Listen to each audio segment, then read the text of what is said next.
Picture this. A compound in Seongbukdong. High walls, 16 guards on rotating shifts, a fortress built to look like an estate, designed by a man who understood that the most dangerous threats are the ones you invite inside.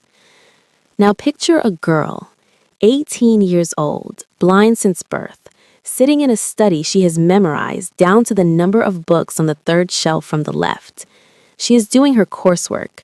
She is also listening to a conversation happening 2 rooms away through a ventilation system she mapped when she was 9. She has been listening to the same man for 6 weeks. Before we go deeper, tell me something. Do you think you could survive in a world where you had to rely only on what you hear? Because this is the story of Chisom Obi, the girl Lagos threw away, who didn't just survive inside one of the most dangerous empires in Seoul. She became something they never planned for, something they can't control. This is Afro Soul Stories. Part 2 begins now. Stay with me. His name is Lee Hyun-chul. He has worked in this compound for 4 years. Groundskeeper, driver rotation, general staff. Invisible. Forgettable. Exactly the kind of man Nam Do-han would have chosen as his eyes inside these walls. He makes excellent tea. He is unfailingly polite. He has a wife, 2 children, and a gambling debt he thinks no one knows about. Chisom knows about it. She exposed him 6 weeks ago, told Mujin his voice, his history, the exact meeting room he had used as Nam Do-han's contact inside the compound. That part was finished. What was not finished was the question she had not stopped asking since the night she came home from the warehouse. Nam Do-han was gone. His organization was dismantled. His funding was frozen. So who was Lee Hyun-chul still reporting to? Because he was still reporting to someone. She was certain of it. 3 weeks after Nam Do-han's fall, his breathing changed again. A different quality this time. Not the stress of a man maintaining a secret. The relief of a man who had found a new arrangement. Someone had picked up the line. She was going to find out who. Mujin did not like being summoned to the garden. It was February, it was cold, and Chisom was sitting on the stone bench by the koi ponds like she couldn't feel the winds cutting through the compound walls, her face turned toward the water with the particular stillness that meant she was thinking about something she wasn't ready to say out loud. He had known her for 12 years. He knew this stillness. He sat down beside her. The bench was freezing. He did not mention it because he had learned that complaining about temperature around Chisom resulted in her describing in precise detail the difference between cold you could escape and cold you couldn't, and he did not have time for that lecture today. Lee Hyun-chul, she said. No preamble, no greeting, just a name dropped into the air like a stone into the pond. Mujin was quiet for a moment. Still watching him? Someone new has picked up his line. Based on what? 3 weeks after Nam Do-han's fall, his breathing changed again. Different quality. Not the stress of a man maintaining a secret. Relief. The specific relief of a man who had found a new arrangement. She tilted her head slightly. Nam Do-han is gone, but whoever trained him knew the value of what Hyun-chul had access to. They wouldn't let that connection die. A pause. Do you need more, or is that sufficient to begin looking? Mujin stared at the koi pond. A large orange fish surfaced, looked at him with a blank judgment that only fish could manage, and submerged again. How do you know about the debt? He takes public transit to Gangnam every second Thursday. I heard him discussing the route with his wife 4 months ago. He said it was for a financial advisor. 3 weeks later, I heard him on a call using the specific vocabulary of someone negotiating a payment extension. The amount was mentioned. He thought he was alone in the corridor. He was incorrect. She paused. He was incorrect. You want me to investigate. I want you to confirm, and I want to know who's paying him, because someone is paying him, and whoever it is knows enough about this compound to know that Lee Hyun-chul was vulnerable. She turned toward him, not looking at him. She never looked at anyone, but facing him directly, the way she did when she wanted you to understand she was serious. This isn't random, Uncle Mujin. Someone studied us. He sat with that for a moment. The fish surfaced again. He ignored it. Does your father know? Not yet. Why? She was quiet. When she spoke, her voice was softer. Because if I'm wrong, I've accused a man with a family of betraying us based on his breathing patterns. And if I'm right, she stopped. If I'm right, Abba will handle it the way he handles things. And Lee Hyun-chul has 2 children, and I need to know what he's done before I decide what should happen to him. Mujin looked at her, 18 years old, raised inside a criminal empire, still trying to find the version of justice that let her sleep at night. You're getting soft, he said. I'm getting accurate, she said. There's a difference. He stood up. The bench had frozen the entire lower half of his body. He was going to be walking strangely for an hour. I'll look into it, quietly. Thank you, Uncle Mujin. He started walking, stopped, turned back. The fish, he said. Can you hear them? Of course. What do they sound like? She considered this. Disappointed, she said. They always sound disappointed. He left before she could see him smile. Not that she could see him smile, but she would hear it somehow. She always did. The investigation took 3 weeks. Mujin was careful. He didn't pull surveillance footage. That would leave a trail. He didn't question Lee Hyun-chul directly. That would spook him. Instead, he did what he did best. He watched and he waited, and he let the man's own patterns betray him. Lee Hyun-chul made a call every Tuesday and Friday at 6:14 p.m. from a payphone 3 blocks from the compound. The timing was precise. The location was deliberate. Whoever was running him had given him a protocol, and he was following it with the discipline of a man who understood consequences. Mujin intercepted the call on the 3rd Friday. He didn't tap the line, too risky, too traceable. He simply stood close enough to hear Lee Hyun-chul's half of the conversation, pretending to read a newspaper in the adjacent storefront while his man recorded the ambient audio. The conversation lasted 4 minutes. Lee Hyun-chul mentioned 3 things: a shipment schedule, a meeting time, and a name. The name was not Nam Do-han. Nam Do-han was gone, dismantled, exiled, erased from the power structures that had once welcomed him. This was someone else, someone still inside the game, someone close enough to the consortium to know what questions to ask. Mujin brought the recording to Chisan that night. She listened to it 3 times. The 4th time, she stopped it halfway. Play it again, she said, from 2:47.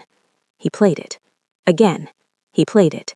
She sat very still. Her hands were flat on the table. Her face had the expression he had learned to recognize over 12 years, the expression that meant she had found something and was deciding whether to say it. There's a second voice, she said. Mujin frowned. I only hear Lee Hyun-chul. Not on the phone, in the background, behind him. They speak at 3:12, just 3 words, very low. I can't make out what they're saying, but I can hear the pattern. What pattern? The breathing, the rhythm between words. She was quiet for a moment. When she spoke, her voice was softer. I've heard that rhythm before. Where? She didn't answer immediately. When she did, her voice was different, flatter, the way she sounded when she was controlling something. Here, she said, in this compound, I've heard that person breathe in this house. The next week was a study in careful listening. Chisan moved through the compound differently. She still followed her routines: breakfast at 7:30, language study until noon, martial arts with Mujin in the afternoon, piano in the evening. But underneath the routine, she was hunting.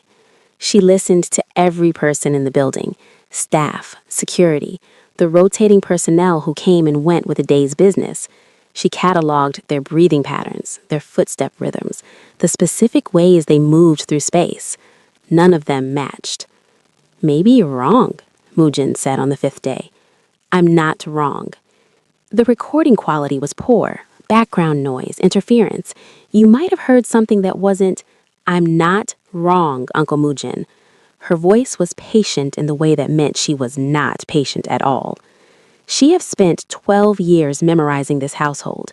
I know every breath in this building. That voice is familiar. I just can't place it yet. He looked at her. What do you want to do? I want to listen to the next call. Lee Hyun-chul calls on Tuesdays and Fridays. Tomorrow is Tuesday. Then tomorrow, she said, I go with you. Mujin objected to this plan for approximately 7 minutes. Then he realized he was objecting to Chisom, which had never once worked in 12 years, and he adjusted his strategy to minimizing the risk rather than eliminating it. They set up in the storefront at 5:45 p.m. Chisom wore nondescript clothes, a coat, a hat pulled low, nothing that would draw attention. She kept her cane folded in her bag. To anyone watching, she was a young woman waiting for someone, looking at her phone like every other young woman in Seoul. She was not looking at her phone. She was listening to the street. At 6:12 p.m., she heard Lee Hyun-cho's footsteps. She had memorized them years ago. The slight hesitation on the left foot, a remnant of a childhood injury he'd mentioned once in the kitchen and never spoken of again. He walked past the storefront. She heard the payphone booth open, the dial tone. The call connected. She couldn't hear the other side, but she could hear Lee Hyun-cho's responses, the cadence of his voice, the pauses where the other person spoke. And at 3:08 into the call, she heard it. The second voice, in the background, low, almost imperceptible, speaking just 2 words this time. She knew immediately. Her face didn't change, her breathing didn't change. 12 years of practice meant that nothing external betrayed the earthquake that had just happened inside her chest. But she knew. She didn't tell Mujin in the car. She didn't tell him when they returned to the compound. She walked to her room, closed the door, and sat on her bed in the darkness, not that darkness was different for her than light, and let herself feel the weight of what she had just learned. The voice belonged to Kwon Ji-yeon, compound staff, the woman who had worked in this compound for 6 years, the woman who had helped Chisom navigate the kitchen when she was 12, the woman who had made her soup when she was sick and sat with her when the nightmares about Lagos came and she couldn't sleep. Kwon Ji-yeon was the mole, not Lee Hyun-chol. Lee Hyun-chol was the instrument. Ji-yeon was the handler. Inside the house, listening, reporting, passing information to whoever was paying for it. Chisom had trusted her. She sat in the dark and let herself feel that, the specific pain of being betrayed by someone you had allowed close enough to hurt you. She had felt it once before, when she was 7 years old, standing in a marketplace while her uncle negotiated her price. She had thought she understood betrayal then. This was different. This was someone she had chosen to trust, not someone who was assigned to her by blood. This was a wound she had participated in creating. She allowed herself 10 minutes of this. Then she stood up, walked to the study, and knocked on her father's door. Baek Lee-jun listened without interrupting. This was one of the things Chisom had learned to appreciate about his father over 12 years. He understood that listening was not the same as waiting to speak. When she finished, he was quiet for a long moment. "You're certain," he said finally. It was not a question. "Yes." "Jian has been with us for 6 years. Mrs. O trusts her completely." "I know." "You trusted her." Chisom was quiet. "Yes," she said. "I did." He didn't respond to that. He heard him stand, heard the creak of the leather chair, heard his footsteps moving toward the window. "What do you want to do?" The question surprised her, not the asking of it. Her father had always treated her as a participant in his decisions, not a spectator. This was weighty behind it. He was asking her to decide. "I want to know who she's working for," Chisom said slowly. "Lee Hyun-chol is debt-motivated. He'll turn for the right offer. But Jian," she paused. "Jian isn't doing this for money. Her finances are stable. Her pattern suggests ideology, not desperation. Someone convinced her that what she's doing is justified." Which consortium member has that kind of reach? I don't know yet, but I can find out. How? Chisom had thought about this. She had been thinking about it since the moment she identified the voice. The plan had arrived fully formed, the way her best plans always did. Not created, but discovered, like finding a shape that was already there. "Jian thinks I trust her," Chisom said. "She thinks I don't know. So I'm going to tell her something. Something that sounds like valuable information, something worth passing along. And then I'm going to listen to where it goes." Baek Lee-jun was quiet for a moment. "You want to use yourself as bait." "I want to use my blindness as bait," she corrected. Jian, like everyone else, underestimates what I hear. She thinks I'm limited. She thinks my intelligence is compensatory, a replacement for sight, not an addition to it. Chisam's voice was flat, controlled. I'm going to let her believe that a little longer. Her father turned from the window. She heard the movement, the rustle of fabric, the shift in air pressure. You're angry, he said. Yes. Good. His voice was quiet.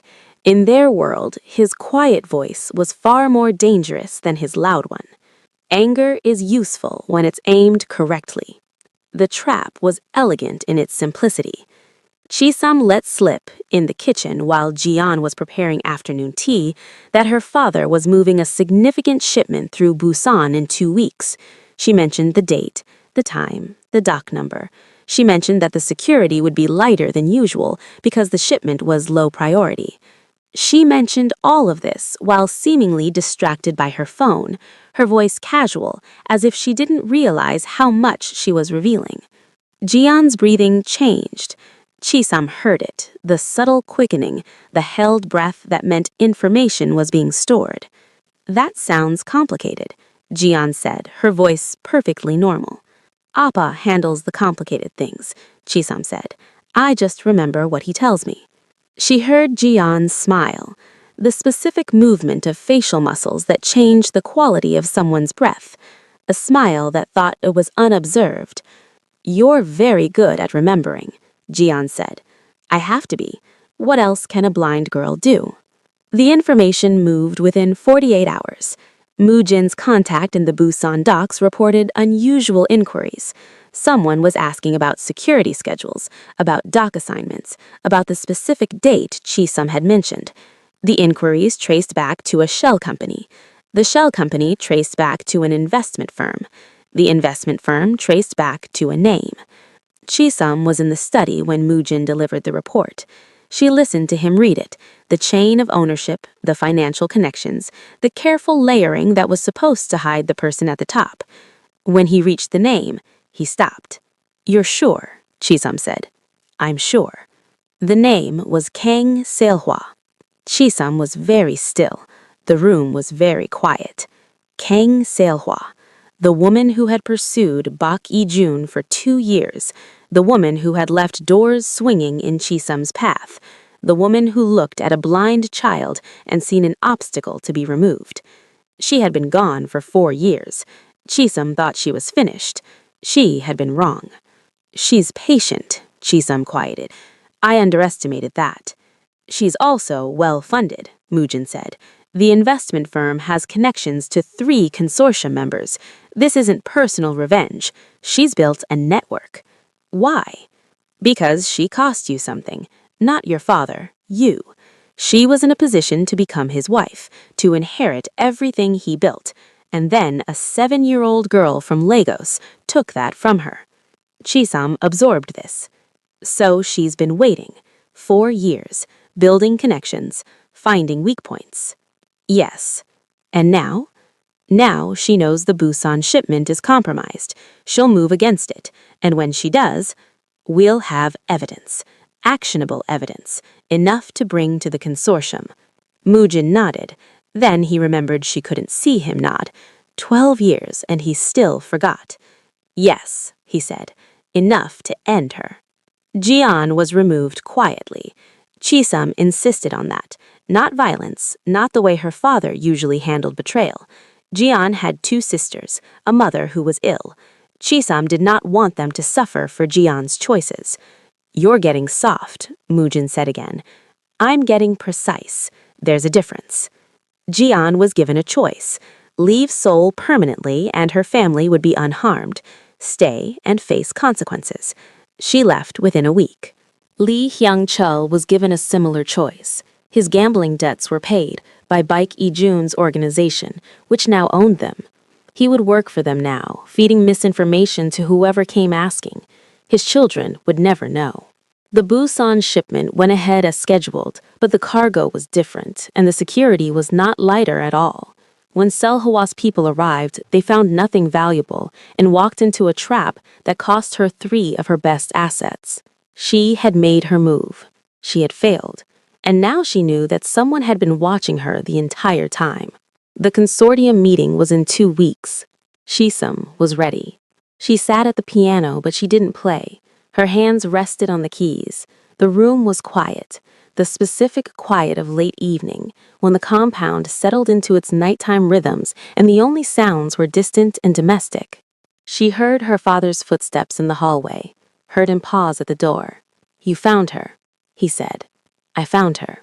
He entered, sat in the chair by the window, the chair he always sat in when he came to this room, the chair his wife had placed there 20 years ago. "Are you satisfied?" Chisum considered the question. "Satisfied isn't the right word," she said finally. "I thought I knew who was inside these walls. I thought I had cataloged everyone, and I missed her. For 6 years, I missed her." Jian was careful. Jian was careful because she knew what I could do, Chisum said. She adjusted her patterns around me. She made herself invisible to my methods. She paused. "That's what bothers me. Not that she betrayed us, that she knew how to hide from me specifically." Baek Ijun was quiet for a moment. "What does that tell you?" "That I need to be more than what people expect." She placed one finger on a key, middle C, and pressed it. The note hung in the air. "They're starting to account for me. They're starting to plan around me, which means I need to become something they haven't planned for yet." The note faded. "You sound like a strategist," he said. "I sound like your daughter." He laughed. It was rare enough that she filed the sound away, added it to her collection of things to remember. "Yes," he said, "you do." She played the lullaby, slowly this time. Not the full melody, just the opening phrase, repeated 3 times, like a question she was asking herself. "How do you know when someone you trust has stopped being trustworthy?" she asked. He didn't answer immediately. When he did, his voice was softer. "You listen to what they don't say." She smiled. The same answer she had given Mujin in the garden reflected back to her. "I'm going to deal with Selhawa, personally, at the consortium. I know. You're not going to stop me? Would it work?" She considered this. "No." "Then no," he said. "I'm not going to stop you." She played the final phrase of the lullaby. Let it settle into the silence of the womb. "I love you, Appa," she said. "I know. I can hear it." She laughed. The sound surprised her. She hadn't expected it, but it came anyway, filling the room the way sunlight fills water. "That's my line," she said. "I'm learning, slowly, but I'm learning." She finished the lullaby. The last note faded into silence, and then her father said something that made her hands freeze on the keys. "There's something else," he said. "Something Mujin found in the documents we recovered from Selhawa's operation." Chisum turned toward him. "What?" "Silence. The kind of silence that changes everything." "Someone who's been inside this compound," he said. "Someone who's been inside this compound longer than Jian. Someone who knows us better than anyone outside this family should." Chisum's chest went tight. "Who, Appa?" "We have a designation, a code name, not an identity, but Mujin is tracing it. They've been watching us for years, and Selhawa was just one of their assets. There's something bigger here, something we are going to find." Chisum sat very still. The room was very quiet. She had thought the mole was the threat. She had thought finding Jian was the end. She had been wrong. The real threat was still out there, still watching, still waiting, and she was going to find them. Picture this. A private room in a building that does not officially exist. 7 men at a table. The youngest is 53, the oldest is 71. Between them, they control shipping routes, construction empires, entertainment conglomerates, and the kind of political influence that never makes headlines because it doesn't need to. They are the consortium, the invisible architecture of power that runs beneath the surface of this country like a second skeleton. And they are talking about a girl. "She dismantled Nam Do-won," says the man at the head of the table. His name is Park Chun-sik. He is 67 years old. He has not raised his voice in 30 years because he hasn't needed to. She held her inside a warehouse for 2 days. She mapped the building, turned a guard, escaped in the dark, and walked out with everything she needed to destroy a man who had been building power for 2 decades. Silence. She is 19 years old, Park Chun-sik continues. She has been blind since birth, and she is more dangerous than anyone we've faced in the last 10 years. The man to his left shifts in his chair. Younger, by consortium standards, mid-50s, sharp-faced, the kind of man who measures every word against its potential return. His name is Hwang Jin-woo, and he runs the Eastern Port operations. She's a child, Hwang says. Talented, perhaps. Lucky, certainly. But Baek Lee-jun is the real threat, not his... His what? Park Chun-sik's voice is soft. Dangerously soft. His daughter? His asset? What do you call a weapon that can think? Hwang doesn't answer. She knows things, Park continues. She has been inside that compound for 12 years, listening to every conversation, every negotiation, every name that passes through those walls. She has a memory that borders on the pathological. And now, thanks to the incident with King Selhwa, she knows we've been watching her. Selhwa failed, says another man, older, voice like gravel. Her operation was compromised. Her operation was anticipated, Park corrects. There's a difference. The girl didn't react to Selhwa. She predicted her. She laid a trap using false information and waited for Selhwa to walk into it. She pauses. That's not luck. That's chess. And she's playing it better than most of us. The room is quiet.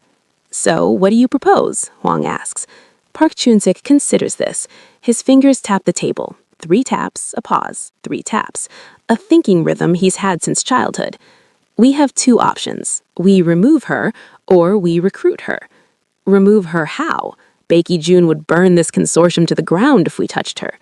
I didn't say it would be easy. Park's eyes move around the table. The question is, which threat is greater? A blind girl who knows too much, or the war we'd start by eliminating her? Silence. The kind of silence that calculates. There's a third option, says the oldest man at the table. His name is Moon Kang-ho. He rarely speaks. When he does, people listen. We do nothing. We watch, and we let her make the first mistake. Park shakes his head. She doesn't make mistakes, that's the problem. Moon smiles. It's not a warm smile. Everyone makes mistakes, Chun-sik. The question is whether you're patient enough to wait for them. 8 months had passed since Selhwa's operation had been dismantled. Chisam noticed the silence first. It started slowly, the way rain stops before you realize it stopped. A phone call that wasn't returned, a meeting that was rescheduled, a business partner who had visited every month for 3 years, suddenly too busy to visit. She mentioned it to Mujin in training. He deflected. People are busy, he said. It's the season. It's February, Uncle Mujin. What season are you referring to? He threw a strike. She blocked it. The busy season, he said. He caught his wrist on the next strike, redirected his momentum, and put him on the mat in a movement so fluid it looked choreographed. You're lying, she said. Your breathing changes when you lie. It's been doing it for 3 days. What aren't you telling me? He lay on the mat, looking up at the ceiling. He was 52 years old. He had been a fighter his entire adult life, and he had just been put on the ground by a blind teenager who weighed 54 kilograms. The consortium, he said. What about them? He sat up. His joints protested. He sat up. His joints protested. They're applying pressure, economic, social. Partners are being encouraged to reconsider their relationships with your father. Chisam was quiet for a moment. She walked to the edge of the mat, picked up her water bottle, drank. Because of me, she said. Because of what you did to Nam Do-won, because of what you did to Selhwa, because they're realizing you're not a liability they can use against your father. You're a weapon they don't control. He stood, slowly. They're afraid of you. Powerful men don't like being afraid. What does Appa say? He says it will pass, that they'll overextend, make a mistake, and he'll respond. The usual. And you? Mujin was quiet for a moment. I think they're not going to overextend. I think they're going to keep the pressure steady and let your father's position erode slowly, like water on stone. By the time it's visible, the damage will be done. Chisum set down the water bottle. Her face was calm, the practiced calm of someone who had learned very young that external emotion was a vulnerability. Then we don't wait for them to overextend, she said. We go to them directly. Your father won't allow. I'm not asking my father. The request came through formal channels. A consortium member, Park Chun-sik himself, wished to meet with Baek Lee-jun's daughter. Not Baek Lee-jun, his daughter, specifically, privately. The audacity of it was breathtaking. In their world, a direct approach to someone's family was either an overture or a threat, and often both. Baek Lee-jun refused. Chisum overrode him. This was not something she had done before. In 12 years, she had learned her father's world by observation, by listening, by careful accumulation of knowledge she never acted on directly. She had stayed in the background, a shadow behind the throne. Now she stepped forward. If they want to see what I am, she said, standing in her father's study, her voice level, her posture certain, let them see. Baek Lee-jun looked at her. She couldn't see his expression, but she could hear his breathing, the slight elevation that meant he was controlling his reaction. You understand what you're doing, he said. It was not a question. Yes. You understand that once you step into that room, you cannot step back out? They will remember. They will factor you into every calculation from now until one of you is no longer a consideration. I understand. Silence. Long. The kind of silence between two people who understand each other well enough that words are often unnecessary. Why? He asked, finally. Chisum had thought about this. She had been thinking about it since Mujin told her about the pressure campaign. The answer arrived the way her best answers did. Not created, but discovered, like finding something that had been there all along. Because they think I'm your weakness, she said. They think my blindness makes me limited. They think I'm an asset to be protected, not a threat to be confronted. And as long as they think that, they'll keep applying pressure through you, hoping you'll make a mistake trying to shield me. She paused. I need them to understand that I'm not a shield. I'm a weapon, and I don't need protecting. Baek Lee-jun was quiet for a long moment. You sound like your father. I sound like your daughter. There's a difference. He laughed. The second time this month, she was keeping count. Yes, he said, there is. The restaurant was chosen for its discretion.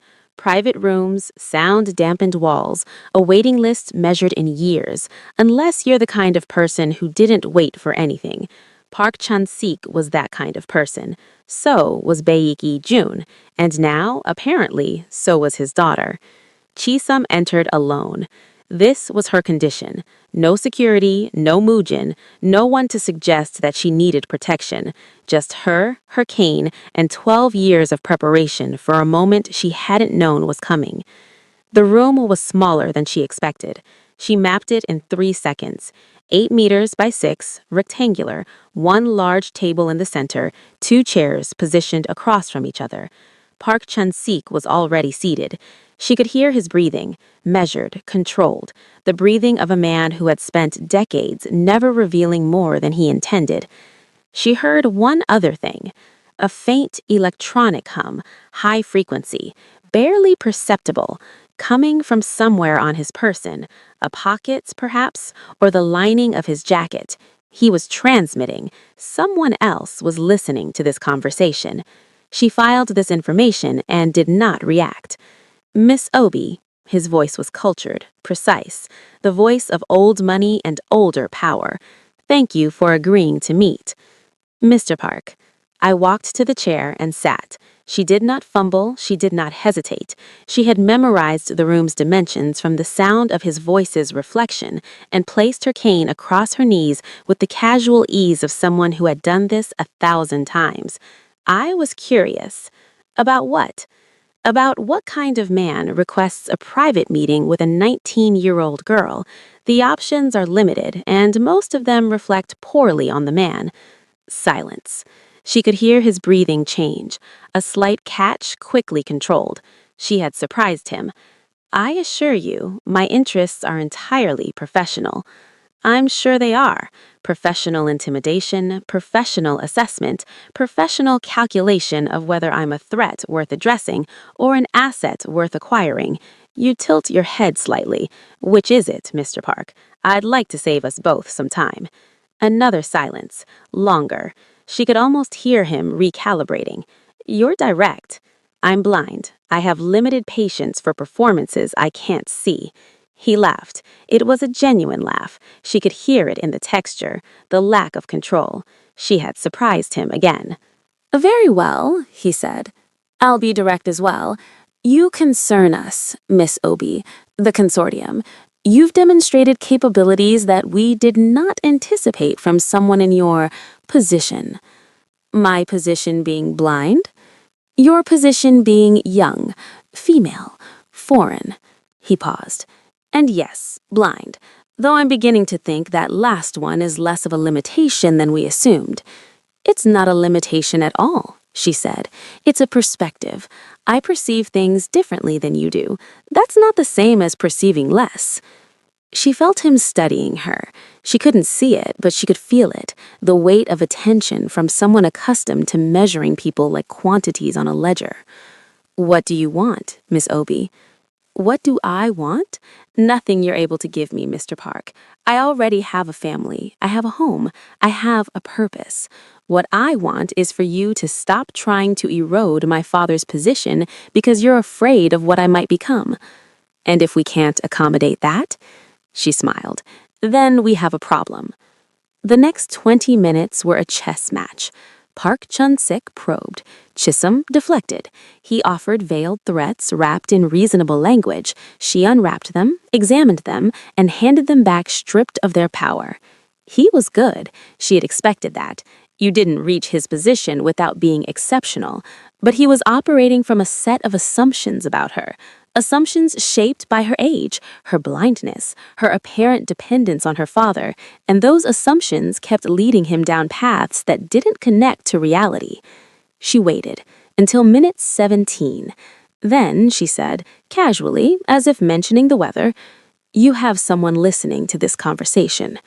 He went very still. She heard it, the sudden absence of movement. "I'm sorry?" "The transmission device. It's in your left jacket pocket. High-frequency signal. You've had it on since before I entered the room." She tilted her head. "The audio quality is probably excellent. Your listener is getting every word." Silence. Absolute silence. How? I'm blind, Mr. Park. I hear things that sighted people don't notice, including the specific electronic hum of a covert recording device. She leaned forward slightly. Which means I've spent the last 17 minutes performing for your audience. I wonder who they are. Another consortium member? Someone who didn't want to be seen attending this meeting. Someone who wanted to evaluate me from a safe distance. She waited. Let the silence build. "Here's what I want you to tell them," she said. "I know you're watching me. I've known since I was 15. I've been listening to your people talk about me in rooms they thought were private, in conversations they assumed I couldn't hear, in languages they believed I didn't speak." She paused. "I have spent 12 years in a compound full of secrets. I know things, not just about my father's operations, about yours, about the shipping routes your Eastern Division uses to avoid customs, about the political donations your Entertainment Division makes through 17 shell companies, about the specific arrangement you have with the Port Authority in Busan that bypasses 3 levels of inspection." She let that land. "I have never used any of this information. I have never threatened anyone with it. I have no interest in becoming your enemy, Mr. Park.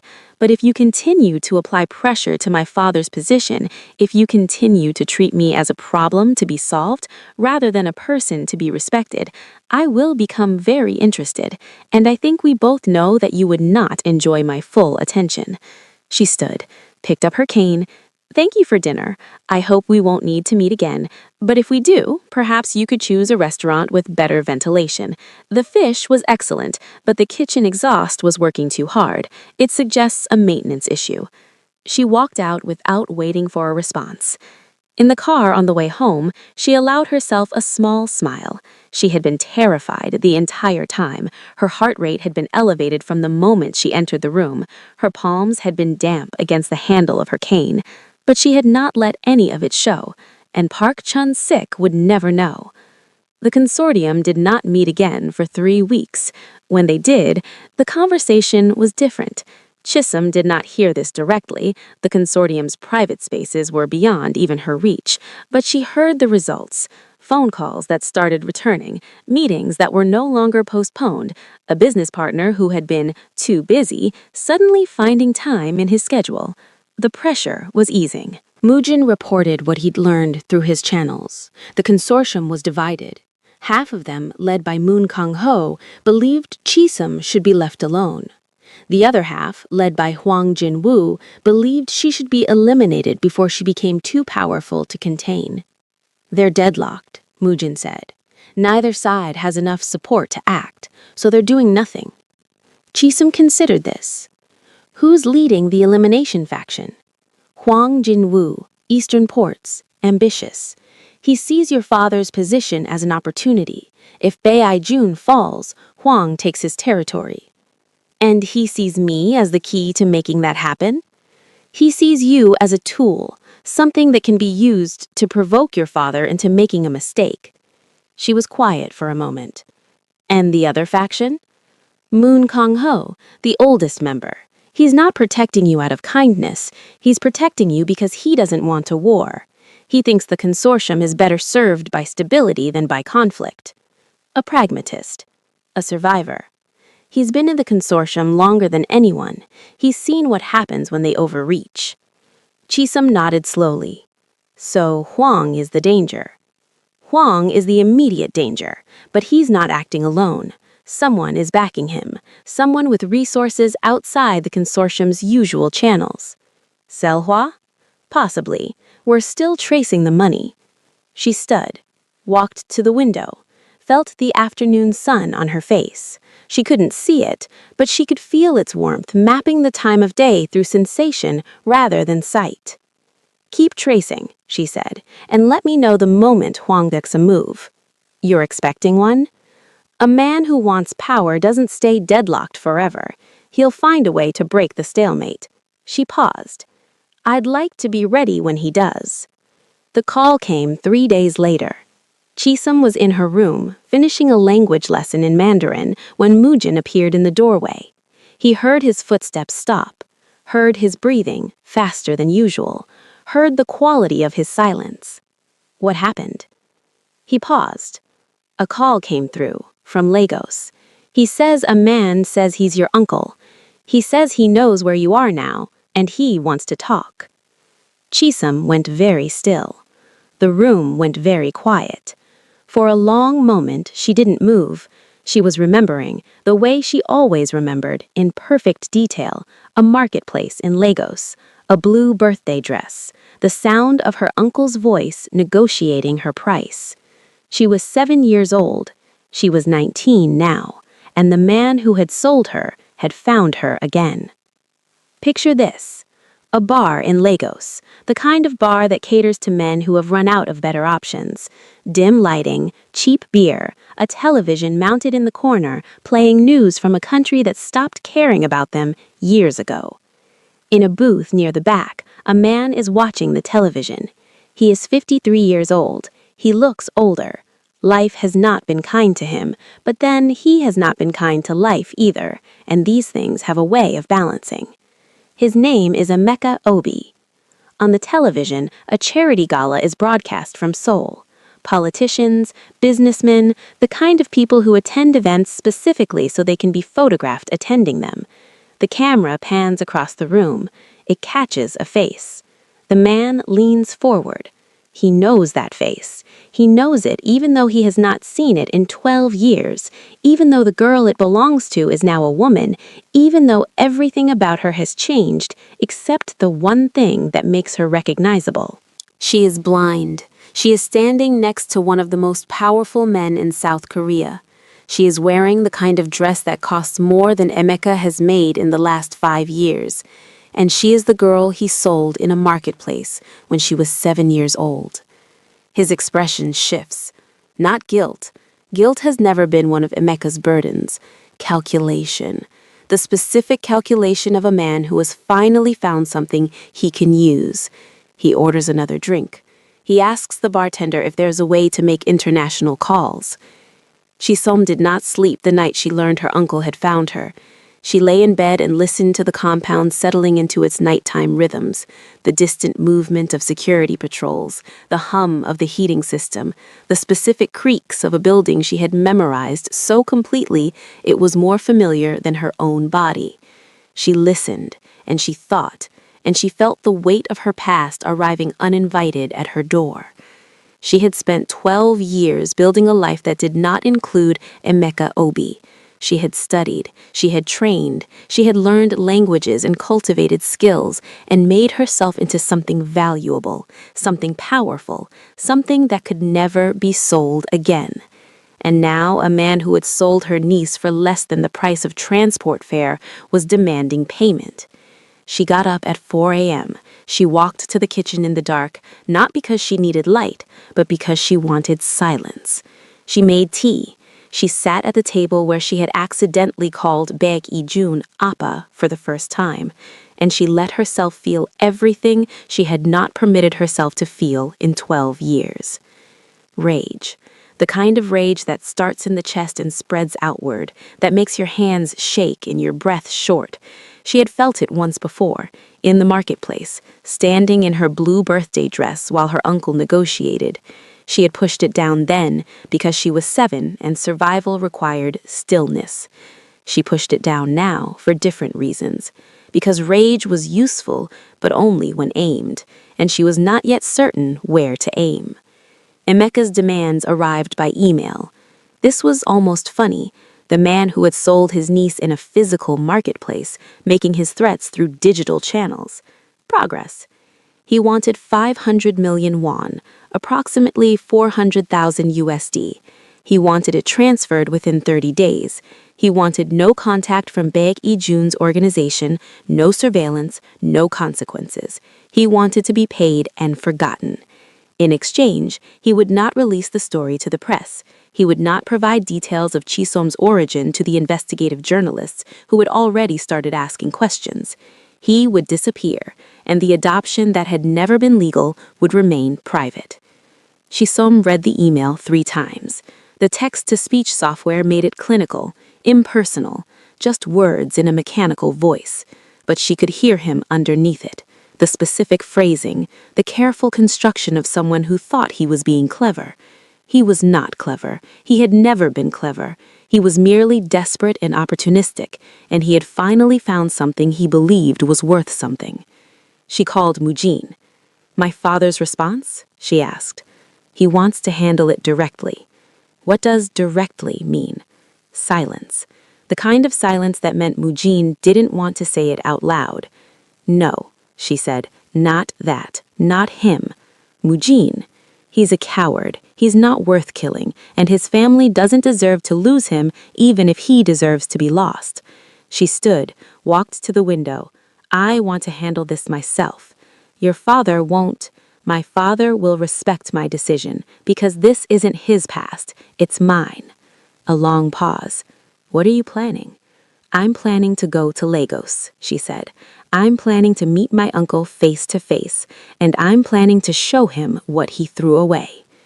The flight was 14 hours. Chisom spent most of it working, language practice, security briefings, the endless documentation that came with managing her father's legitimate business interests. But in the last hour, she stopped.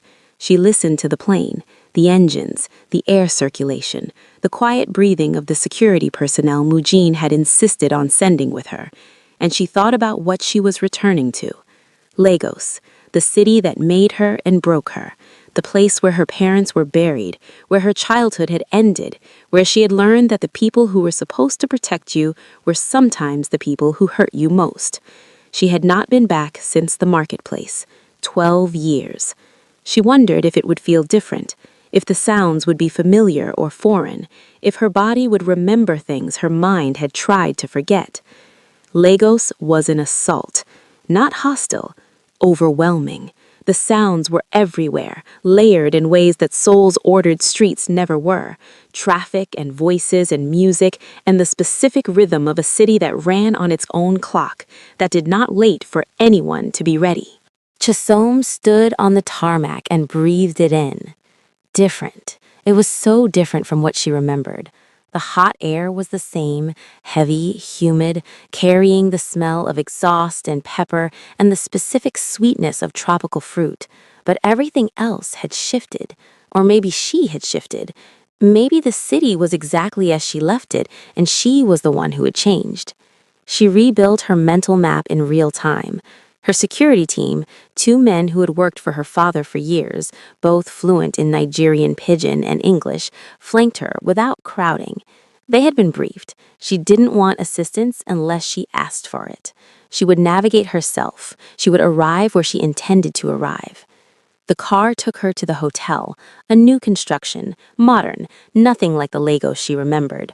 Her room was on the 15th floor. She walked the space 3 times, mapping the furniture, the windows, the bathroom. She ordered food she didn't eat. Then she called Emeka. He answered on the 3rd ring. "I didn't think you'd call," he said. His voice was older, rougher, but still recognizable, still the voice she heard in her nightmares sometimes, negotiating her price like she was inventory. "I didn't think you'd have the courage to blackmail me," she said, "but here we are." Silence. He hadn't expected her directness. "I want to meet," she said, "tomorrow, in person." "Why?" "Because I want to look at you." He laughed. It was an ugly sound.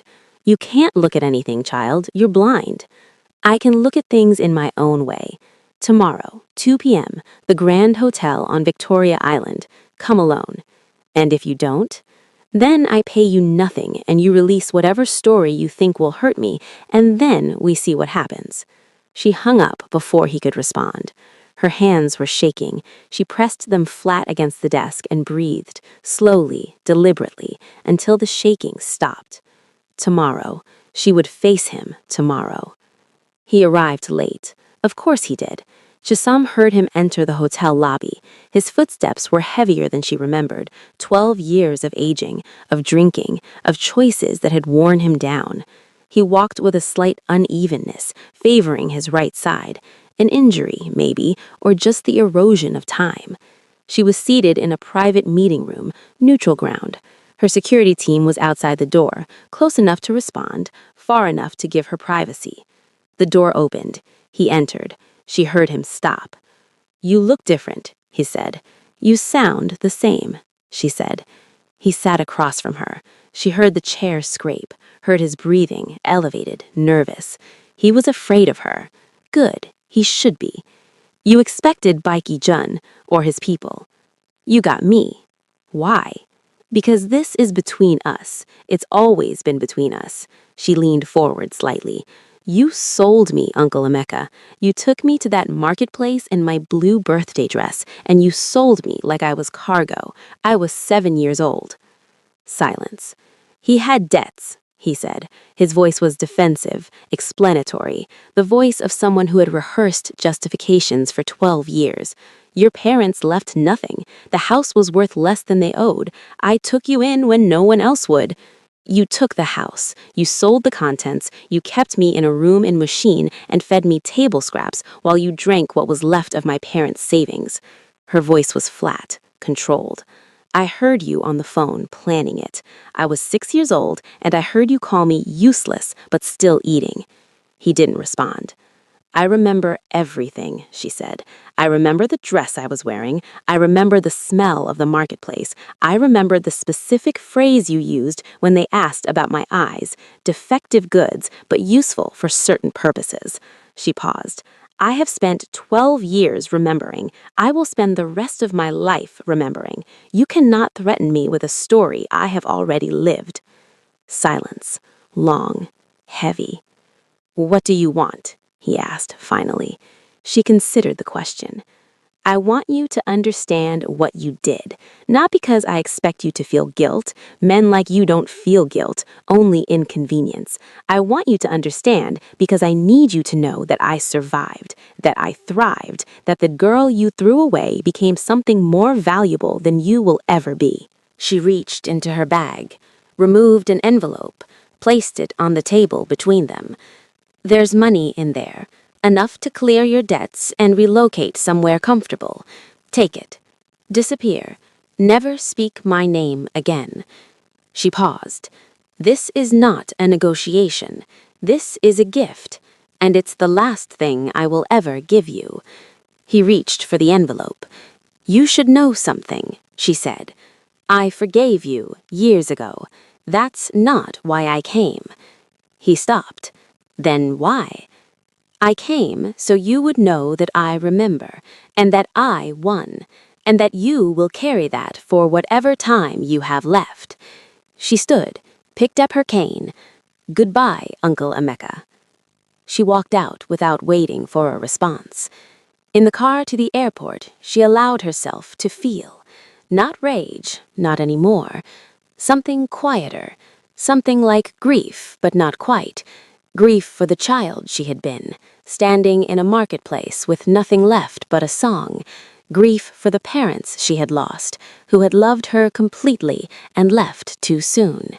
Grief for the 12 years of silence she had carried, not speaking about Lagos, not thinking about Lagos, pretending the marketplace was something that had happened to someone else. It had happened to her, all of it, and now it was finished. She was in the terminal, preparing to board, when her phone buzzed. A blocked number, a voice she didn't recognize, Korean accent, older, female. You are Nneka Obi's daughter. Chisom stopped walking. Who is this? I knew your mother, at the hospital, before you were born. We became friends, the way people become friends when they're both afraid. Chisom's hand tightened on the phone. I need to speak with you, before it's too late. There are things you don't know about how you came to be where you are. Things about the song. Things about why Bak E-jun found you in that marketplace. The line went silent. Chisom stood in the middle of a crowded terminal, bodies moving around her, voices overlapping, the chaos of departure and arrival, but she heard none of it. She was thinking about a lullaby, a Korean song her Nigerian mother had sung every night, a song that had stopped a man in a Lagos marketplace, a song that had led her to Seoul, to her father, to everything. It had never been coincidence. Someone had been waiting for her all along. Picture this, an apartment in Busan, small, neat, filled with the particular kind of silence that belongs to people who live alone and have done so for a long time. There are photographs on the walls, old photographs, fading in their frames. A woman in her 20s holding a baby that never was born. A family portrait from a time when there was still family to photograph. In the main room, a woman is sitting by the window. Her name is Park Mi-rae. Her hands shake slightly. Parkinson's, early stage. Her eyes are clear, but tired. The eyes of someone who has waited for a long time and is running out of time to wait. She is holding a photograph. The photograph shows two women, one Korean, one Nigerian, both young, both pregnant, both smiling with the specific brightness of people who do not yet know what is coming. She has looked at this photograph every day for 19 years. Today, finally, she will give it away. Park Soo-jin had been investigating Bak E-jun for 2 years. This was not unusual. Investigative journalists often spent years on a single story, especially when the subject was someone with the resources to make investigation difficult. Bok E-jun had those resources. His lawyers sent cease and desist letters like holiday cards. His security protocols were military grade.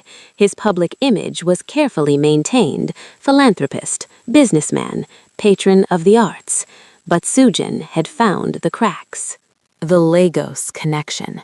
The 2012 trip that didn't appear on any official record, the emergency documentation for a child that had been processed in 24 hours, faster than any legal adoption, faster than any legitimate paperwork. She had found the name Nneka Obi. She had found the hospital records, Nigerian hospital, complications during delivery, a baby born blind. She had found the date and the ward and the other patients who had been there at the same time. And she had found Park Mi-rae, the sister of Baek-yoon's deceased wife, the woman who had been in that same hospital, on that same ward, on the same day, losing her own child while Nneka Obi's was being born. 2 women, 2 tragedies, and somehow 12 years later, one of them was connected to a Korean crime lord and the other was dead, and her daughter was living in Seoul like she belonged there.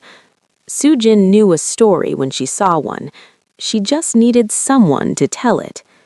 The approach came through formal channels. A request for an interview, a journalist from a major publication claiming to be working on a piece about adoption and international family building. Very professional, very careful, not mentioning Baek Jun or anything connected to him. Chisholm agreed to meet. This surprised Mu-jin, who had recommended refusing. It surprised her father, who had recommended ignoring. It surprised everyone who knew her, because Chisholm did not engage with the press, did not make public appearances, did not exist in any official capacity as anyone other than a student at Yonsei University with excellent grades and a notable talent for languages. But Chisholm had her reasons. The phone call at the airport, the woman who knew her mother, the suggestion that there were things she didn't know about her own story. She needed information, and sometimes the fastest way to get information was to let someone who wanted it come to you. They met at a coffee shop, neutral ground, public enough that Sujin would feel safe, private enough that they could speak freely. Chisholm arrived early. She mapped the space, the tables, the counter, the entrances and exits. She identified the ambient sound level, the number of people present, the specific placement of their table relative to the other patrons. Sujin arrived exactly on time. Her footsteps were confident, precise, a woman who moved through the world expecting it to accommodate her. "Miss Obi," she said, sitting down. "Thank you for agreeing to meet." "Miss Park," Chisholm tilted her head slightly, "you're recording this conversation." Silence. A pause that was almost imperceptible. "What makes you say that?" "Your bag. There's a device inside, I can hear the mechanism, and your breathing changes every time one of us says something significant. You're timing your breaths to the recording." She smiled slightly. "It's subtle. Most people wouldn't notice, but I'm not most people." Sujin was quiet for a moment. Then she reached into her bag and turned off the recorder. "Fair enough," she said. "I should have expected that."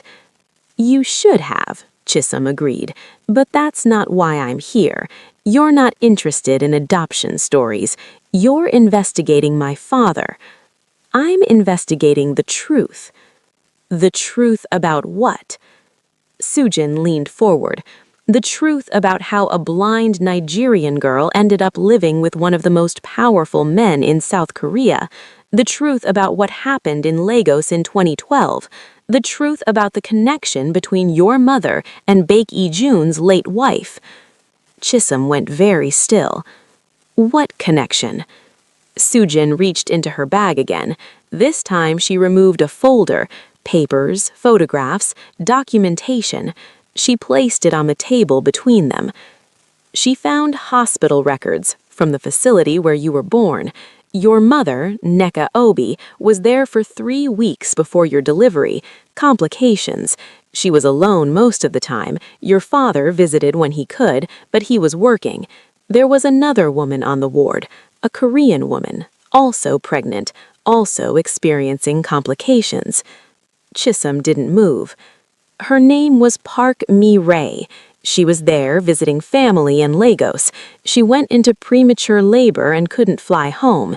She and your mother, 2 women, alone, afraid, they became friends. The kind of friends you make when you're both facing something terrifying and need someone to hold on to. Sujin paused. Park Mi-rae lost her baby. She went back to Korea. Your mother recovered. You were born healthy. And at some point during those 3 weeks, Nkeka Obi learned a Korean lullaby, a family song, the same song she sang to you every night of your life. Chisholm's hands were flat on the table, pressing down, grounding herself. Why are you telling me this? Because Park Mi-rae is alive. She lives in Busan. She's ill, Parkinson's, but she's lucid, and she's been trying to find you for years. Sujin pushed the folder closer. She wants to talk to you. She has things she wants you to know. About your mother. About the song. About why Baek-Yi-jun found you in that marketplace. Chisholm was quiet for a long time. The coffee shop moved around her. Voices, footsteps, the hiss of espresso machines. But she heard none of it. She was somewhere else entirely. She was in a marketplace in Lagos, singing a song she didn't understand, while a man who shouldn't have been there stopped in his tracks. She was beginning to understand something that had been true her entire life, waiting to be discovered. What do you want in exchange? She asked finally. Sujin considered this. I want the story, eventually, when you're ready to tell it. Not my father's business. Your story. The adoption, the lullaby, the woman who learned a song from a stranger and taught it to her daughter. Sujin paused. It's a good story, a human story. It doesn't need to involve anything else. Chisholm considered. Give me the folder and give me Park Mi-rae's address. I'll decide about the story later. Sujin nodded. Fair enough. She stood to leave, then stopped. One more thing, she said. Park Mi-rae was Baek-Yi-jun's wife's sister, his late wife, the one who died 4 years before he found you. Chisholm's breath caught. I thought you should know that, Sujin said, before you meet her. She left. Chisholm sat at the table for a long time, holding a folder full of her own history. The train to Busan took 2.5 hours. She spent most of it in silence, listening to the movement of the train, the conversations of other passengers, the changing quality of sound as they moved through tunnels and across bridges. She had traveled this route before, always on business, always with purpose. This was different. This was personal in a way that nothing had been personal in years. She had not told her father where she was going. This was deliberate. She needed to do this alone.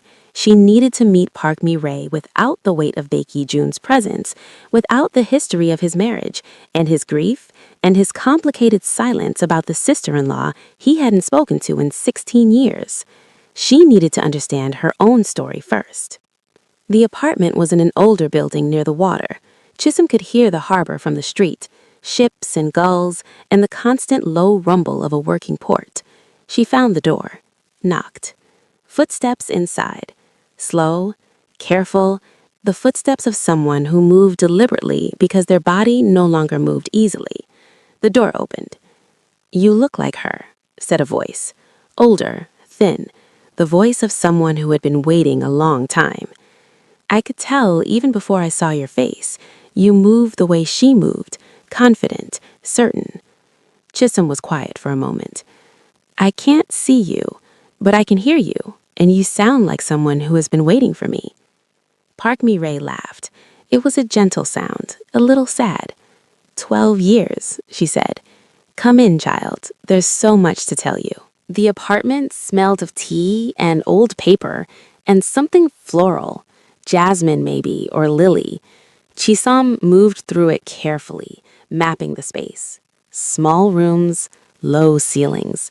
the compressed quality of someone who had spent decades fitting their life into limited space. Park Mi-rae guided her to a chair, then sat across from her, close enough that Chisom could hear the slight tremor in her hands when she lifted her teacup. "Your mother," Park Mi-rae said, "was the bravest woman I ever met." Chisom didn't respond. She waited. "We met in the hospital, both of us alone, both of us terrified. I was having complications, my baby was coming too early, and the doctors weren't certain either of us would survive. Your mother was having her own difficulties. She had been there for weeks already." Park Mi-rae paused, sipped her tea. The cup rattled slightly against the saucer. "We started talking because we were both crying at 3 in the morning, and there was no one else to talk to. We kept talking because sometimes you meet someone and you know immediately that they understand things about you that other people don't." She paused. "She told me about you, before you were born. She told me you would be different, special. She said she'd had a dream where you saw everything clearly, even though your eyes didn't work, and she believed the dream." Chisom's chest was tight. She breathed through it. "I lost my baby 3 days later," Park Mi-rae said. Her voice was steady, but Chisom could hear the grief underneath it. Old grief, worn smooth by years, but still present. "Before I left, before I went back to Korea, I taught her the lullaby, our family song. My sister used to sing it when we were children. I had planned to sing it to my own child." She paused. "I told her, teach this song to your daughter, so she knows where to find her way home." Chisom understood now. The lullaby had not been random. It had not been coincidence. It had been a message, passed from one woman to another in a hospital ward, carried across an ocean, sung every night to a child who didn't know its significance. And when that child had sung it in a Lagos marketplace, a man who knew the song, whose wife had sung the same song, had heard it and stopped. "Your Baek Ijin's sister-in-law?" "Yes. My sister Jisoo married him 23 years ago. I was there at their wedding. I watched them fall in love, and I watched him fall apart when she died." She paused. "He blamed me partly. I don't know why. Maybe because I survived when she didn't. We stopped speaking. 16 years now." Chisom absorbed this. "He heard the song in the marketplace," she said slowly. "The song you taught my mother. He heard it and he stopped because it reminded him of Jisoo." "Yes. So I exist, I'm here, I'm his daughter, because you taught my mother a song in a hospital 12,000 kilometers away." Park Mi-rae was quiet for a moment. "You exist because the world is stranger than we understand, because grief connects us in ways we don't expect, because your mother's kindness in a hospital ward echoed across 12 years and brought you to the one person who could hear it." She paused. "I believe they sent you to each other.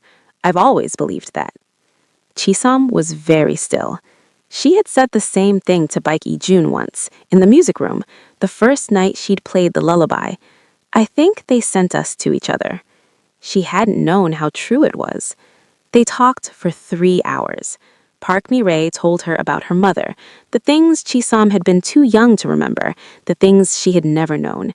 How Neka had laughed, how she had sung, how she had talked about her unborn daughter like she was already a person, already significant, already loved beyond measure.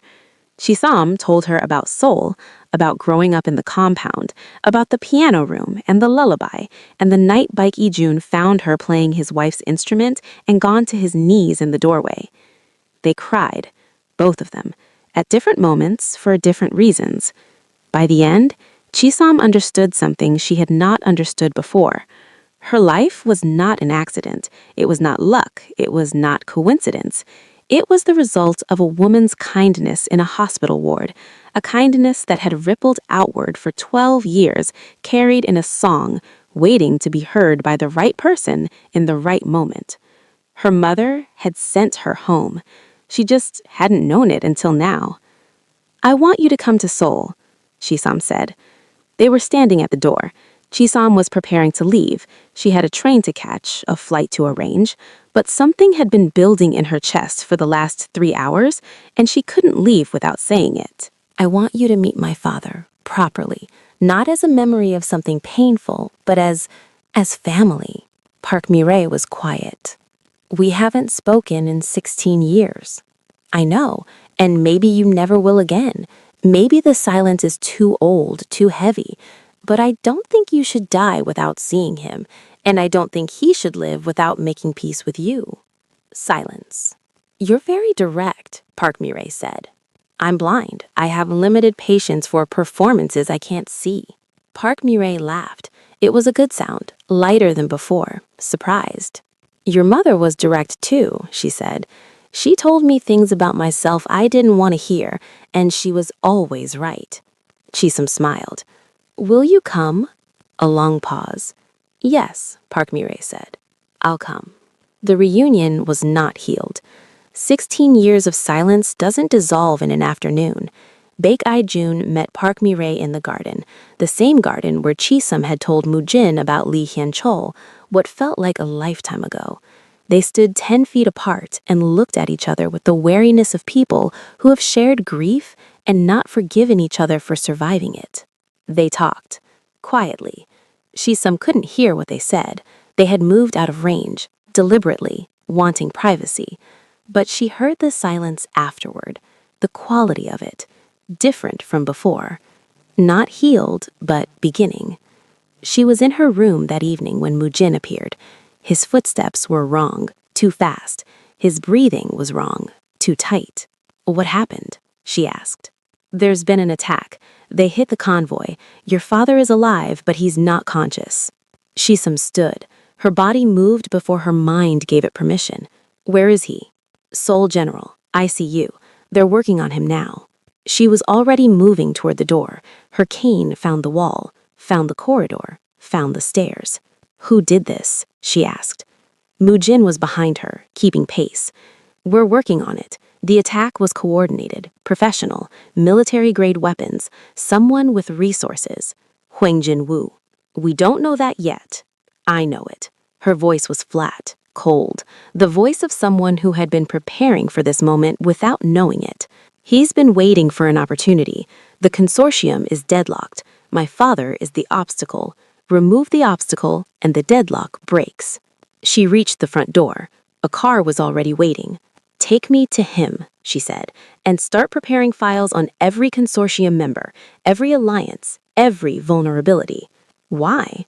She turned toward him, not looking at him. She never looked at anyone, but facing him directly, the way she did when she wanted you to understand she was absolutely serious. Because if my father doesn't wake up, I'm going to need to hold his empire together, and I'm going to need to do it in the next 6 hours. Picture this. A hospital room. Private. High security. The kind of room that costs more per night than most people make in a month. In the bed, a man is unconscious. Machines breathe for him. Monitors track his heartbeat, his blood pressure, the electrical activity in his brain. He is alive. Technically, medically, legally alive. But he is not here. Not really. He is somewhere far away, fighting battles no one can see. Beside the bed, a young woman sits. She is 19 years old. She has been blind since birth. She is holding his hand, and she is listening to the rhythm of his heart on the monitor, memorizing it, as if she could keep him alive by remembering.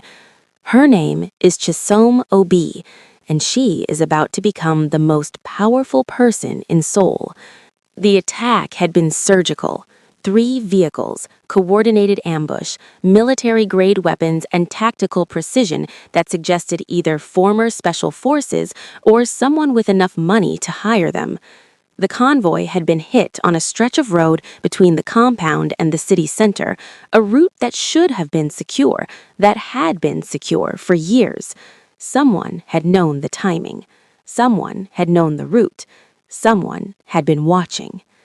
Baek Jun had survived because his driver had reacted faster than should have been possible, taking 2 bullets in the shoulder while steering the armored vehicle off the road and into a concrete barrier that deflected the secondary attack. 3 of his security team were dead, 2 more were in critical condition, and Baek Jun was unconscious with swelling in his brain that the doctors said was serious but not necessarily fatal, the kind of language that meant they didn't know. Chisom had been at the hospital for 6 hours. She had not eaten, she had not slept. She had sat in the chair beside his bed and held his hand and listened to the machines that were keeping him alive, and she had felt something she had not felt since she was 7 years old in a Lagos marketplace. Terror. Pure, complete, paralyzing terror. Because if he died, if he left her the way everyone left her, the way her parents had left her, the way the world had been trying to take people from her since she was old enough to understand what loss meant, she couldn't finish the thought. Mujin found her at hour 7. "The consortium meets in 6 hours," he said. His voice was rough, exhausted. He had been awake as long as she had, running interference, coordinating security, trying to hold things together while everything fell apart. "They're going to vote on restructuring.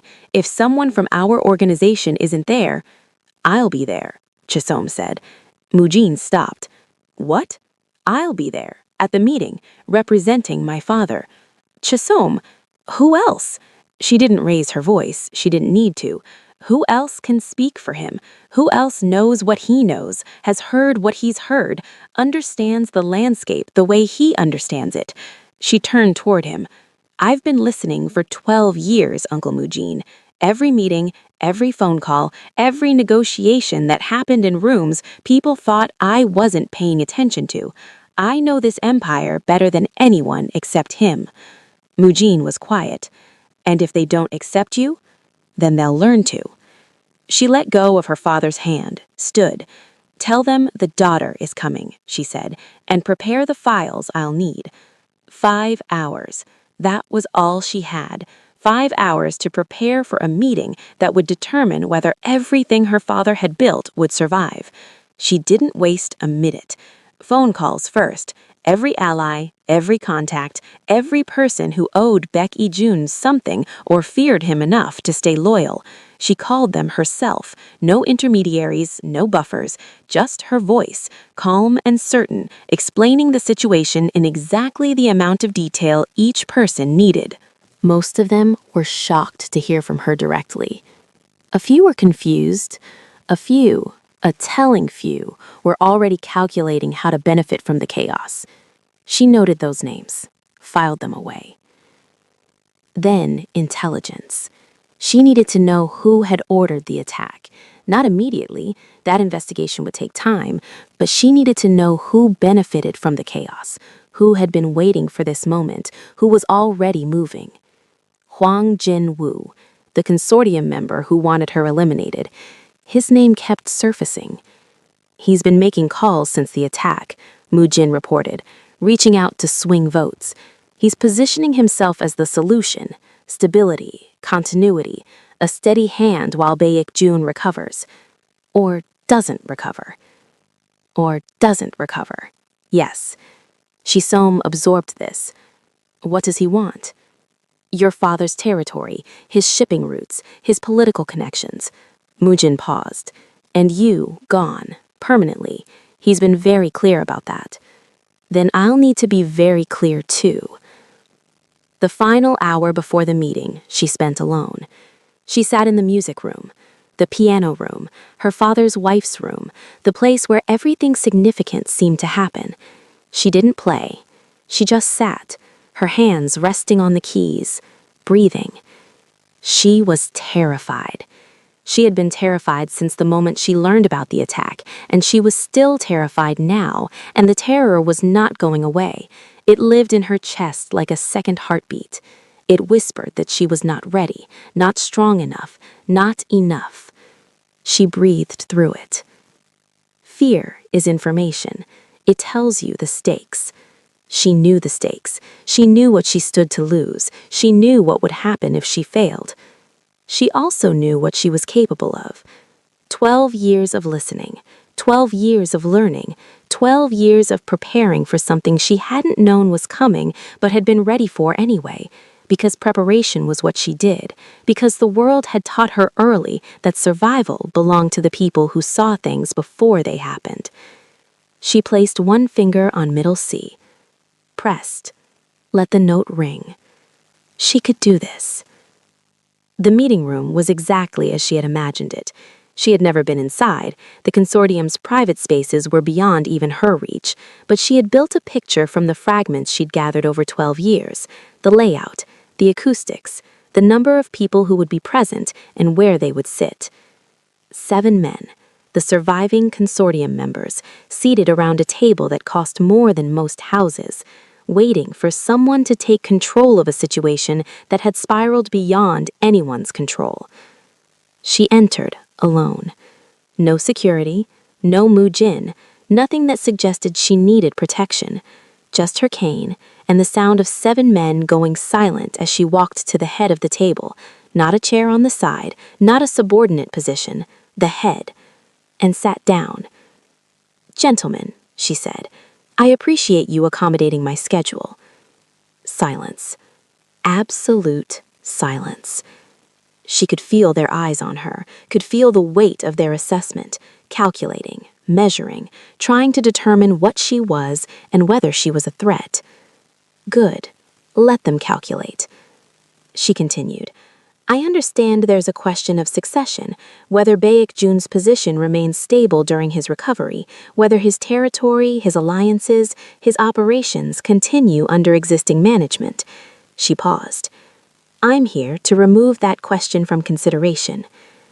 Movement. A chair shifting. Huang Jin-woo, she assumed, the specific quality of controlled aggression in his breathing gave him away. "With respect," a voice said, Park Chan-sik, the man she had met months ago, "this is a matter for the consortium to decide. Your presence here is unusual." "My presence here is necessary. My father is incapacitated. I am his designated representative in matters of business continuity. The documentation is on file with your secretariat. It has been since I turned 18. She smiled slightly.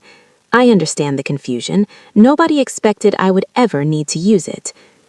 Silence. "You're a child," Huang said. His voice was precisely as she had imagined, sharp, contemptuous, the voice of a man who saw her blindness and her age and her gender and concluded that she was an obstacle to be removed. "You have no experience, no standing, no—" "I have 12 years of information," she said, "about everyone in this room." The room went very still. "I have listened to my father's conversations since I was 7 years old. I've memorized alliances, debts, relationships, vulnerabilities. I know things about the operations in this room that even some of the people running them don't know." She turned her face toward Huang Jin-woo, again, directly, precisely, as if she could see him. "For example, Mr. Huang, the shell company you used to route shipping fees through Singapore, the one your accountant set up 3 years ago without consortium approval, the one that's been skimming approximately 2% of gross revenue from the Eastern port operations." Complete silence. "I've known about it for 2 years," she said. "I never mentioned it because it didn't concern me. My father knew about it too. He considered it a useful piece of leverage to hold in reserve." She paused. "Consider it no longer in reserve." Huang's breathing had changed. She could hear it. The rapid, shallow breaths of a man who had just been cornered. "I'm not here to threaten anyone," she continued. "I'm here to ensure continuity.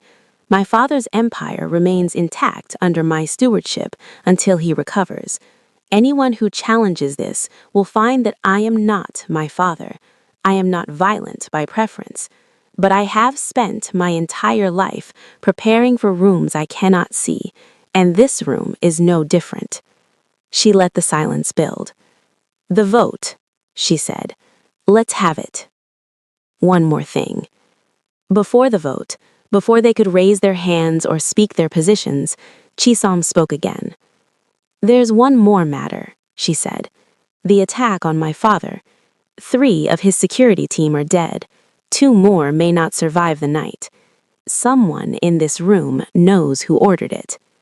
The silence changed, became heavier, more dangerous. "I'm not accusing anyone, not yet, but I want to be very clear about something. When my father wakes up, and he will wake up, there will be an investigation, and whoever ordered that attack will be found." She turned her face toward Huang Jinwu again. "But I'm patient. I can wait." The vote was unanimous. Not because they respected her, not because they trusted her, because every person in that room understood in the space of 15 minutes that underestimating Chisom Obi was a mistake they could not afford to make. She had walked into the most dangerous room in South Korea, alone, blind, 19 years old, and she had walked out with everything. Mujin was waiting outside. "How did it go?" he asked. She didn't answer immediately. She was processing, the adrenaline still coursing through her, the terror that had not quite faded, the reality of what she had just done settling into her body like weight. "They voted yes," she said. "Unanimous?" "Yes." Mujin was quiet for a moment. "You terrified them." "Good." She started walking toward the exit. "Take me back to the hospital. I need to see my father." "There's something else," Mujin said. "Something I didn't want to tell you before the meeting." She stopped. "What?" "The investigation into the attack. We found something. The tactical team that hit your father's convoy, they weren't just hired guns. They were former military intelligence, trained by the same unit Nam Do-wan served in 20 years ago." Chisom was very still. "Nam Do-wan is gone," she said. "We destroyed him.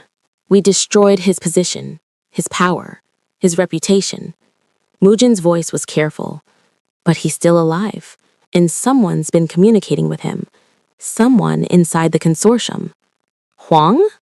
"We don't know yet, but whoever it is, whoever ordered this attack, they weren't just trying to remove your father. They were trying to remove you. The timing, the consortium meeting, the vote on restructuring." He paused. "Someone wanted you to walk into that room unprepared. Someone wanted you to fail." Chisom absorbed this. "And instead?" "And instead, you terrified them. You took the vote. You took control." Mujin's voice was strange, almost impressed. "Whoever's behind this, they didn't expect that. They're recalculating right now." "Good. Let them recalculate." She started walking again. "And Uncle Mujin?" "Yes." "Find them. Whoever ordered the attack, whoever's working with Nam Da-wan, find them before they find me." The hospital room was quiet. She sat beside his bed again, the same chair, the same position, her hand wrapped around his. The machines beeped their steady rhythms. The monitors tracked the slow business of his body fighting to survive. She had held it together. She had done what needed to be done. She had walked into that room and become someone she hadn't known she could be. And now, in the quiet, in the dark, with no one to perform for, she let herself break. Not sobbing, not loud, just tears, silent, running down her face. The tears of someone who had spent 12 years being strong and had finally reached the limit of what strength could carry. "I did it, Appa," she said. Her voice was soft, barely above a whisper. "I held it together. I did what you would have done. Better, maybe. I don't know." The machines beeped. The monitors hummed. "Now you have to wake up. You have to come back, because I still need you to teach me things. You promised. You promised you would never leave me. You said it in the kitchen the day I called you Appa by accident. You said never, not for anything in this world." Silence. "So come back," she said. "Please, come back." His hand moved, faint, almost imperceptible, just the slightest pressure against her fingers, but real. She inhaled sharply. The monitor blipped, changed rhythm. "Uncle Mujin?" she called. Get a doctor, now! 1 month later. The compound was quiet, the kind of quiet that came with late afternoon in winter, when the light faded early and the world settled into its evening rhythms. Chisum sat at the piano. The music room was exactly as it had always been. The same piano, the same chair by the window, the same faint smell of wood polish and old memory. She had spent more hours in this room than any other in the compound. It had become hers as much as it had ever been anyone's. She began to play the lullaby. Slowly, carefully, letting each note breathe before moving to the next. Behind her, footsteps. She knew them immediately. She had known them since she was 7 years old. The specific weight, the rhythm, the almost imperceptible hesitation on the third step from the door where the floorboard creaked slightly. He was thinner. He moved more carefully than before. She could hear it in the pace of his steps, the slight pause between movements. A month of recovery had left marks that would take more time to fully heal. But he was there. He was alive.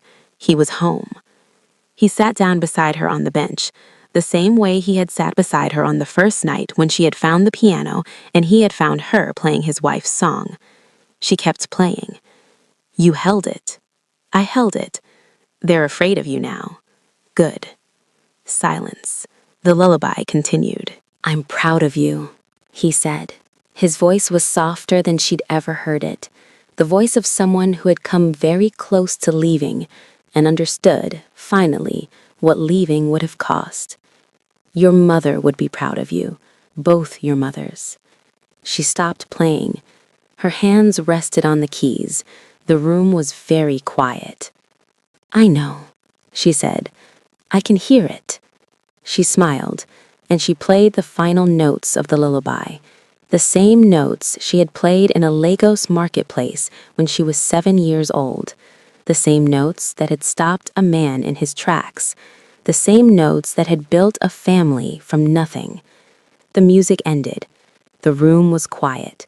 Outside, Seoul was dark and sleeping.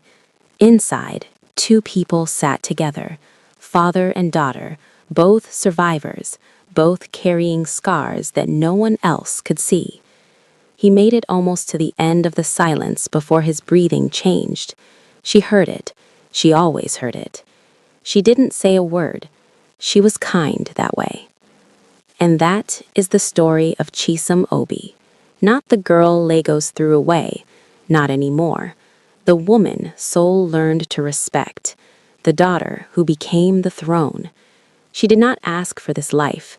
She was sold into it for less than the price of transport fare, and she turned it into something that will outlast every man who ever underestimated her. She still plays the lullaby every Sunday morning in a room that belongs to all the women who taught her to listen, her mother, her father's wife, the aunt she found in Busan, and the sound of her own heartbeat telling her, always, that she is exactly where she is supposed to be. Her father recovered, fully. He returned to his position, but something had shifted. He delegated more, trusted more, let her sit in rooms she had only listened to before. She was no longer his secret weapon. She was his partner. Park Mi-rae moved to Seoul. She visits the compound every Sunday afternoon. She sits in the garden with a man she once blamed for surviving, and they talk about the sister they both lost, and sometimes they just sit in silence and let the years of hurt begin to heal. Uncle Emeka was never heard from again. Whether he found peace or simply found distance, Chisom didn't know. She didn't need to. She had said what she needed to say. The rest was his burden. Wang Jin-woo was found 3 months later. The evidence trail led back to him. The attack, the connection to Nam Do-won, the years of conspiracy against the Baek family. He was also the code designation Mujin had recovered from Silwa's documents the previous year, the identity they had spent months tracing, the real architect, the one who had been watching from inside the consortium all along. His removal from the consortium was quiet. His disappearance was quieter. Chisom did not ask questions. Some answers, she had learned, were better left unheard. The consortium still meets, Chisholm still listens, and when they talk about the future, they factor her into their calculations, not as a weakness to exploit, but as a force to respect. She went on to graduate first in her class at Yonsei, International Law. She took everything Baek-ai-jun had built and made it untouchable, not through force, but through structure, through contracts and precedents, and the kind of careful, methodical work that turns power into permanence. And every night, before she sleeps, she hums a lullaby that belongs to all of them, to her mother, who learned it in a hospital ward, to her father's wife, who sang it every Sunday morning, to the aunt who taught it across an ocean, to the marketplace where everything ended and everything began. God follows her, and now, so does everyone else. If this story moved you, share it with someone who needs to hear it today. Subscribe so you never miss what we bring next. Like this video and tell me in the comments which part hit you the hardest. The marketplace, the consortium, the moment she said, "You promised you would never leave me." I want to know. Until next time, God follows us all.